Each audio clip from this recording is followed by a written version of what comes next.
orang kaya yang paling dia butuh, salah satu yang paling bisa kita jual sama orang kaya itu apa? Ya tetap akan ujungnya jual asuransi jiwa. Kalau dia bilang, aduh Vin, gue gak butuh lah 7 turunan, tak habis harta gue dimakan cucu buyut saya. Logiknya, kalau udah ketemu orang begitu, kira-kira mau jual apa? Dari yang tadi saya presentasiin, balik lagi. Lipat ganda. Dari tadi lu logikanya. Lipat ganda set. Yes. Kalau jujur pengalaman saya closing orang kaya distributor, saya punya klien jadi ketemunya cuma ngobrol di rumah makan, habis itu dia senyum, gua senyum. Iya Bang.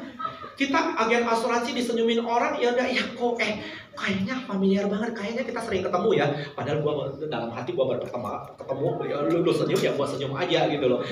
Di mana ya kok ketemu, kayaknya kita ketemu di Cemara Asri ya. Kok udah aja ngobrol, ternyata tukar informasi, gue langsung kenal, saya dokter, tapi saya ada di industri asuransi, gue jelasin. Anyway, di otak saya cuma satu, dia distributor mesin fotokopi, dia kaya banget ya.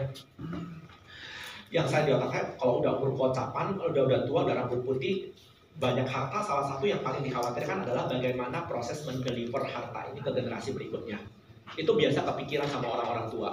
Ya udah, gue waktu itu cerita tentang apa? Cerita tentang surat wasiat, cerita tentang hibah, cerita tentang waris. Wih, tertarik dia. Maksudnya gimana? Dia langsung tertarik. Kenapa? Gue cerita tentang apa? Kalau hibah, hati-hati, anak kita bisa jadi semaling kondang.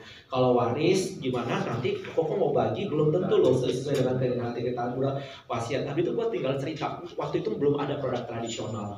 Gue cerita tentang apa? Tetap konsepnya adalah hibah, waris, dan wasiat. Kemudian satu lagi, kombinasi dari hibah, waris, dan wasiat. Kombinasi hibah, waris, dan wasiat itu apa? Polis asuransi. Polis asuransi adalah kombinasi ketiga-tiganya itu. Kenapa? Polis asuransi kita kasih waktu hidup kan? Lu bertingkah, awas nama lu gua coret. Kalau lu jahat, kalau lu jadi si malikun gak buat gua. Tapi lu bisa ngambil pada saat beneran gua sudah mati, meninggal. Dan jumlah yang lu ambil akan jauh lebih besar dari jumlah yang ingin saya hibahkan dari awal. Kalau saya cuma mau ngasih sama kamu 10M awalnya, terakhirnya kamu bisa dapat 30M lewat polis asuransi. Kenapa? Asuransi jiwa itu adalah kombinasi hibah, waris, dan wasiat. Jauh lebih bagus dari itu. Tertarik dia ngomong, habis itu terakhirnya apa? Deal dengan asuransi jiwa. Beli UP 120M kalau dulu itu unit link. Kalau ada sekarang buat cinta mana ini mau jual itu yang tradisional. Ya, tapi yang penting idenya. Jadi kalau ditanya ketemu orang kaya mau jual apa ya seperti itu. Nah, orang kaya mau 7 generasi gak habis hartanya, ya udah memang 7 generasi tak habis harta lu dimakan cucu buyut lu. Tapi lu mau bagi nggak? Lu mau bagi kan? Anak lu berapa? 4. Cara bagi ke 4 anak gimana caranya? Kalau lu sekarang misalnya 100M 4 anak lu bagi 25, anak Cici jadi nggak lebih kaya dari Cici sekarang loh. Cici udah punya 100M, masa anaknya jadi kegeliran dapat 25M. Nah, kalau kita ada satu program, ntar masing-masing anak Cici 125M. Itu pun Cici masih bisa punya sisanya untuk dinikmati, nggak harus dibagi semua. Baru ya udah hitung-hitungan keluar. Yang penting ingat, jualan asuransi bukan jualan angka, tapi jualan konsep. Yang mahal itu konsepnya, idenya. Kalau idenya udah keluar, baru kita keluarin produknya, kita hitung-hitungan gitu loh. Kalau konsep Anda udah bisa diterima, dia udah oh iya, gue butuh yang begini. Habis itu kita hitungin. Langkah selanjutnya tinggal dia trust sama lu atau enggak. Habis itu trust sama company atau enggak. Orang kaya nomor 1 apa? Kalau ketemu orang kaya, bawa laporan keuangan. Harus bisa baca laporan keuangan. Habis itu bawa laporan keuangan, kenapa? Orang kaya kalau letakin duit sama lu 1M, 2M, 3M setiap tahun. Dia letakin nomor 1, kita kasih apa? Kasih tunjuk dong laporan keuangan yang prudensial. Perusahaan kita sangat sehat. Kasih tunjuk salah satunya apa? Kalau perusahaan asuransi RBC. Kemudian yang kedua apa? Rasio beban usaha. Kasih tunjuk antara uang masuk dengan uang keluar. Jangan sampai kalau kita berpikir, kalau kita berkarya di perusahaan seperti yang saya bilang kemarin, jangan sampai kita panjang umur, perusahaan kita tempat berkarya nggak panjang umur, benar kan? Nah sama juga jadi klien, jangan sampai gue panjang umur, perusahaan tempat gue ini beli asuransi udah kabur duluan. Nah salah satunya apa? Harus sehat. Kalau orang nabung di bank, milih bank yang sehat, dilihat apa? CAR-nya kalau bank. Kalau kita asuransi RBC, risk capital, kemampuan kita membayar resiko. Berdasarkan peraturan pemerintah minimum 120%. Artinya kalau saya sebagai klien meletakin duit 100M, itu sebagai perusahaan harus punya 120M. Nah Prudential malah jauh lebih sehat. Ngerti kan teman-teman? Nah itu kalau ketemu orang kaya bawa itu, kemudian idenya salah satu bisa pakai itu.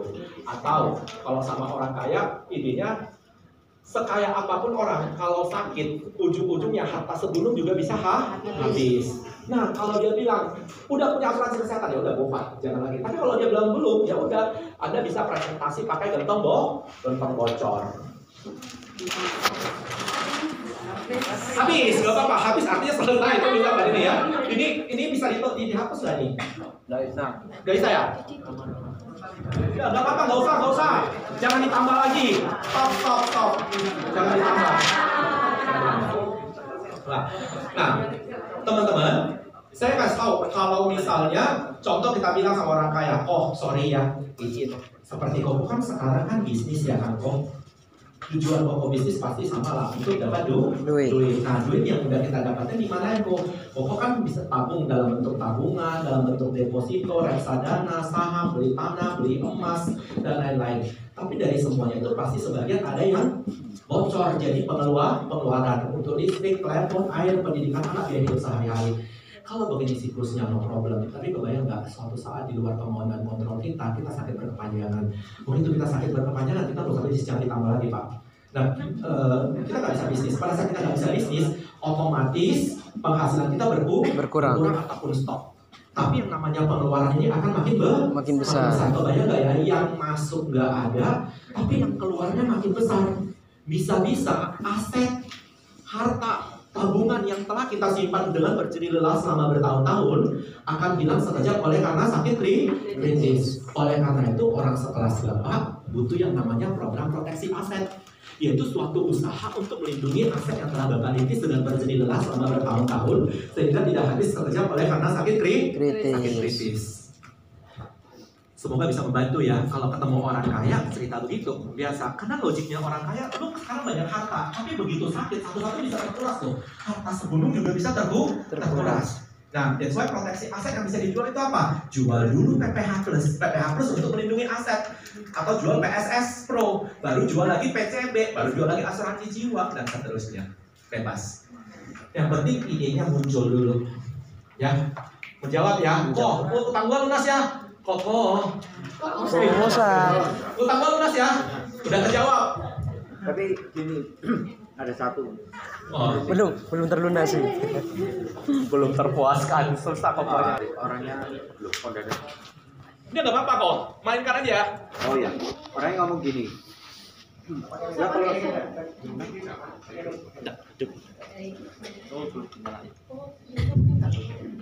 orangnya ngomong gini.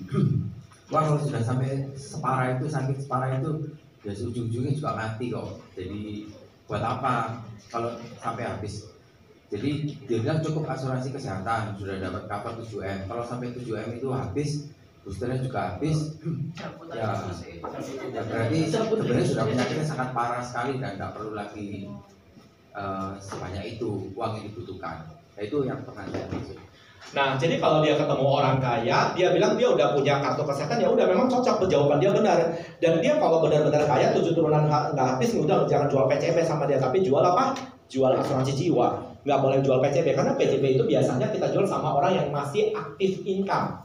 Kalau aktif income, kalau dia udah pasif income, kita jual PCB kayaknya nggak nyambung dengan hitungan dia. Tapi kalau jual asuransi jiwa bisa, karena nggak ada orang kaya yang nolak harta.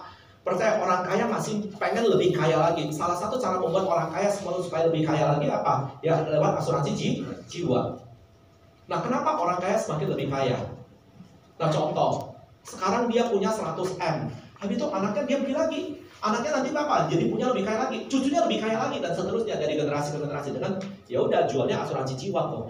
Jangan jual asuransi kesehatan, cukup satu. Penyakit kritis juga kalau dia merasa nggak butuh, nggak perlu. Dia bilang, aduh, gua sakit kritis juga nggak perlu, nggak apa-apa. Bisnis gua jalan, pabrik gua juga jalan, ya udah nggak apa-apa. Oh, tambah pabrik berikutnya. Kalau hari ini Koko udah punya misalnya 100M. Kalau ada kesempatan bisa kasih sama anak jadi 200M, mau nggak kok? Why not? Hanya dengan mengisikan 0,000 sekian persen dari aset yang Koko miliki, karena nggak bakal pengaruh, dia sangat kaya banget gitu loh. Ya udah. Yes, wih gila makin banyak. Udah, kita mau istirahat. Yo, ini malam minggu loh. Aku pengen mau lihat gemerlapnya Surabaya. Enggak bercanda. Ya. Tadi saya ngitung dengan finansial. untuk replacing katakan 4% tiap tahun. Yes. Itu 40 tahun kemudian yang 10 juta menjadi 50 juta. Ya. Bayangkan kalau sekarang preminya sudah 30 juta, dia akan naik 5 kali. Berarti premi PSS akan menjadi 150 juta. Di usia katakanlah waktu beli 30, sekarang dia usia 70. Yang tidak berpenghasilan kalau 70.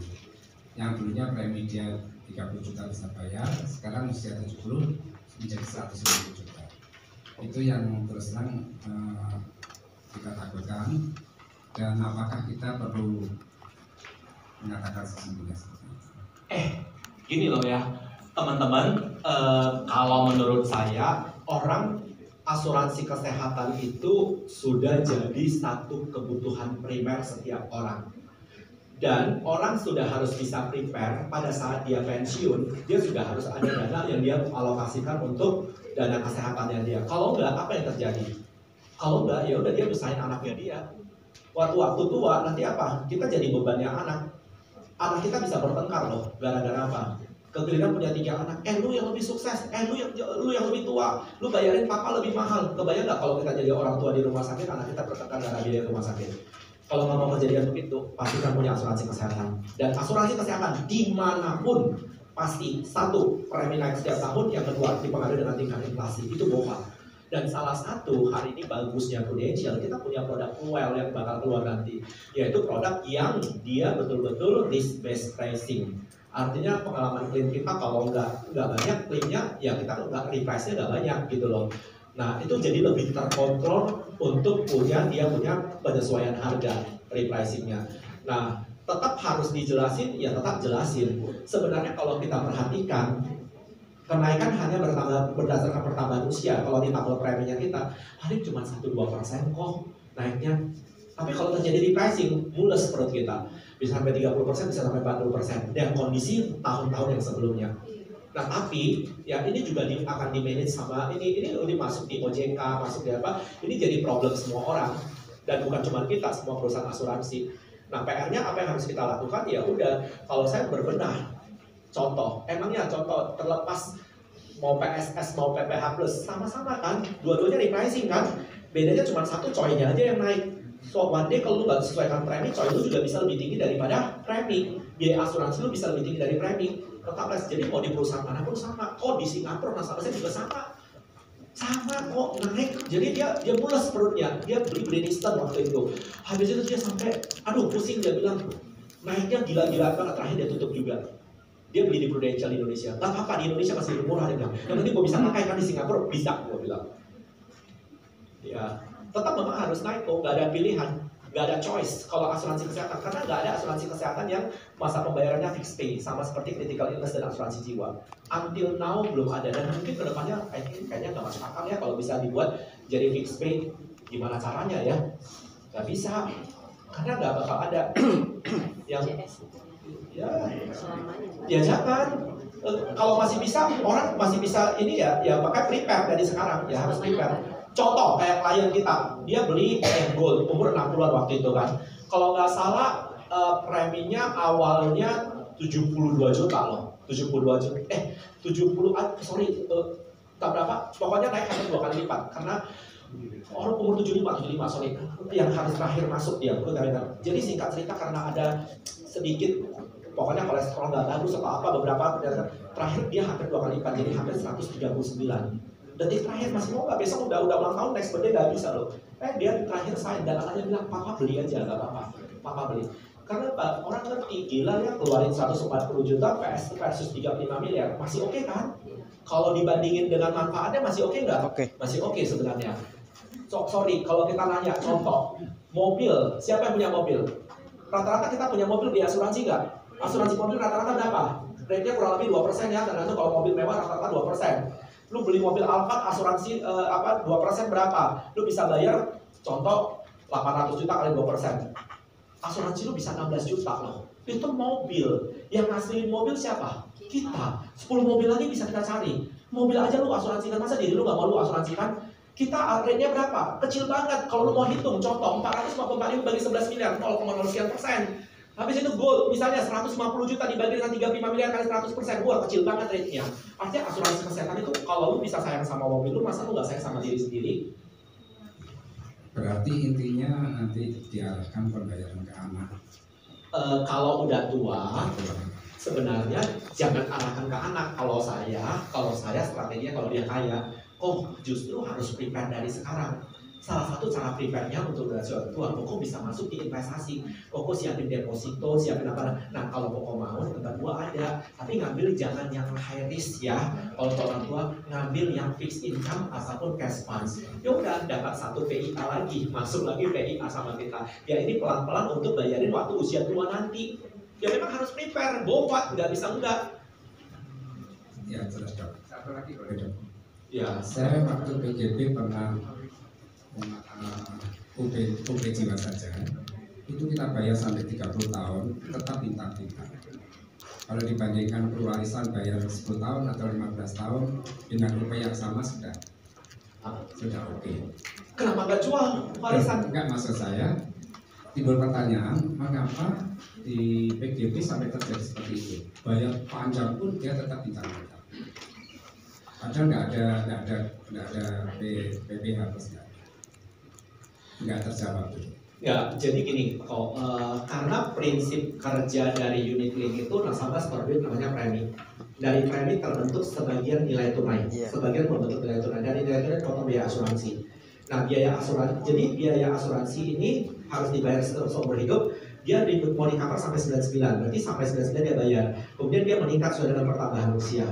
Oke, nah kemudian proteksinya akan tetap aktif selama nilai tunainya cukup bayar biaya asuransi. Dan ingat nilai tunainya ini ada faktor di luar kontrolnya kita, yaitu investment. Investment belum tentu bagus. Nah pertanyaannya kenapa cukup atau enggak? Ya karena dia akan menghitung dengan kolom paling rendah tergantung fund yang aku beli. Kalau misalnya fundnya yang 4%, dia nggak hitung yang pakai rate yang paling ini, yang paling rendah dengan 4%. Harusnya kalau hitungan prudensial sekarang di PNG nggak bakal bisa buat prediction. Pokoknya kalau 4% dia bayar terus sampai seumur hidup, pasti nggak bakal ada bintang. Kalau PNG sekarang, kalau dulu masih bisa. Nah, karena apa? Karena udah diatur sama OJK. Artinya kalau kita bayar, at least dengan yang kolom paling rendah, dia nggak ada bintang. Dengan 0% lah kalau yang sekarang, bukan yang minus. Dengan 0% berarti udah nggak ada bintang. Nah kalau kolom yang dulu ya memang ya kurang lebih gitulah kok. Berarti waktu itu nilai tunainya dengan asumsi kolom paling rendah nggak cukup untuk bayar biaya asuransi. Perwarisan cuma 15 tahun. Makanya harus buat top up supaya bisa bagus.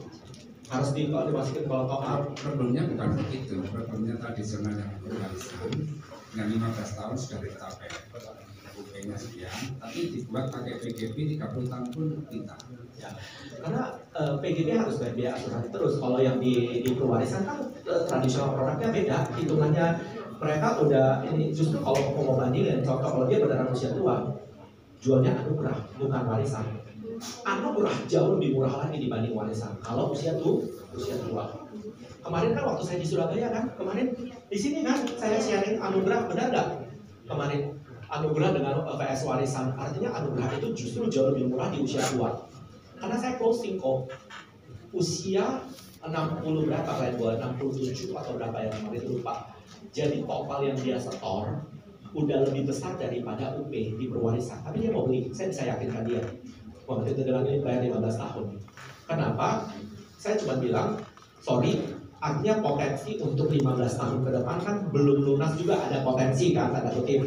Kemudian waktu itu ada ekstra UP, saya jual lagi ekstra UP. Nah, tapi dengan pro anugerah, mulus menurut saya, malu saya. Jadi saya mau jumpain dia, jadi sekarang mikir, karena istrinya belum masuk, suaminya udah masuk. Nah, kenapa ini nggak tahu? Karena di pro anugerah malah setengah harga. Kalau modal misalnya 10M, dia modalnya cuma 5,3M doang. Setelah udah dibalikin 20%-nya, 5,3M dapat 10M, cengli banget kan? Pro anugerah bagus. Nah, sudah melampaui usia mapan. Yes. Belinya. Oh enggak, maksudnya usia masuknya sudah 67 lebih ya. Kalau 67 kan cuma dapat 20% kok. Jadi modalnya itu kalau bayar 5 tahun, cuma 4 tahun aja lah kita anggap modalnya dia. Karena 20%-nya dibalikin kan. Yang 4 tahun lagi itu pokoknya bagus banget lah. Ibaratnya kemarin gua ada bawa di Surabaya kalau slide-nya. Waktu itu pokoknya untuk 10M modalnya cuma 5,2M. Cengli banget. Masih masuk akal banget. Itu keren. Nah makanya ya kalau udah ketemu gitu kok, udah sempat closing PGB-nya jumpain lagi. Ini ada nih bro anugerah jelasin.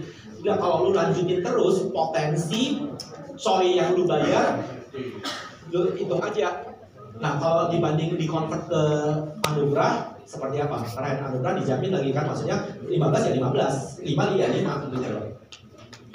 Ya kalau soal hitungannya aktuaria yang lebih tahu kok antara unit link dengan warisan, hitungan harganya. Terima kasih. Thank you. Ya.